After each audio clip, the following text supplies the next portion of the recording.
ఈ అమ్మాయి తన హస్బెండ్ అరేంజ్ చేసిన పార్టీకి వెళ్తుంది. తన హస్బెండ్ ఏమో తన గర్ల్ ఫ్రెండ్ తోటి స్టేజ్ పైకి రావడం తోటి తను అనేది పాస్ట్ లోకి వెళ్తుంది.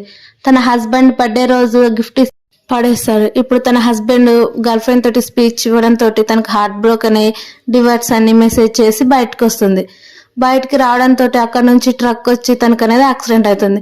అలా తన స్కూల్ డేస్ అనేది రిబర్న్ అవుతుంది. తన హస్బెండ్ తన బెంచ్ మేట్ అని తెలుసుకొని తన హస్బెండ్ కి ఇప్పటి నుంచి దూరం ఉండాలని, తన నుంచి ఎంత అవాయిడ్ అయితే అంత మేలని అక్కడ నుంచి తన బుక్స్ అన్ని తీసుకొని తన ఫ్రెండ్ దగ్గరికి వస్తుంది.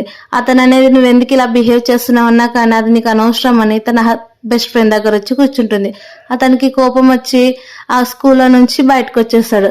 అలా తను బయటకు రావడంతో తన హస్బెండ్ అనేది కార్లో కూర్చుని తన కోసం వెయిట్ చేస్తుంటాడు తను వస్తుందేమో అని. కానీ తను అనేది రాదు.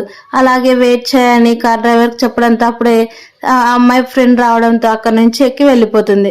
అలా ఇంటికి వచ్చిన తర్వాత వాళ్ళ మదర్ ఫాదర్ ఉండి నీ బెంచ్ మేట్ రాలేదని అంటే అతనికి ఇష్టమైన సీ ఫుడ్స్ అన్ని చేసింటారు. ఆ అమ్మాయికి సీ ఫుడ్ అంటే అలర్జీ ఉంటుంది. అలా అతను వస్తే మనకి బిజినెస్ కి చాలా ప్రాఫిట్ వస్తుంది, తన కోసం ఇంత మంచి డిషెస్ చేసాం, నువ్వు ఎందుకు పిలుచుక రాలేదని అంటే తనకు అనేది అర్థమవుతుంది.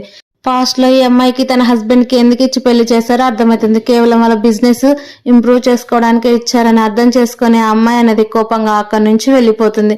ఈ ఫుడ్ అంతా తనకే పెట్టండి అని. అలా వెళ్తే తన గర్ల్ ఫ్రెండ్ అనేది ఫోన్ చేస్తుంది మనకి పార్టీకి ఇన్విటేషన్ వచ్చిందని. ఆ అమ్మాయి కూడా హ్యాపీగా అవుతుంది. కానీ దీని అంతటికి కారణం తన హస్బెండ్ అందరినీ ఇన్వైట్ చేస్తుంటాడు. అక్కడికి తన గర్ల్ ఫ్రెండ్ కూడా రావడం తోటి ఆ అమ్మాయి అనేది కోపంగా అక్కడి నుంచి లేచి వెళ్ళిపోతుంది. హస్బెండ్ కి పాత గర్ల్ ఫ్రెండ్ ప్రపోజ్ చేయడం తోటి అమ్మాయి కోపంగా వెనక్కి తిరుగుతుంది. కానీ వెనక ఒక వెయిటర్ కి తగలడం తోటి సారీ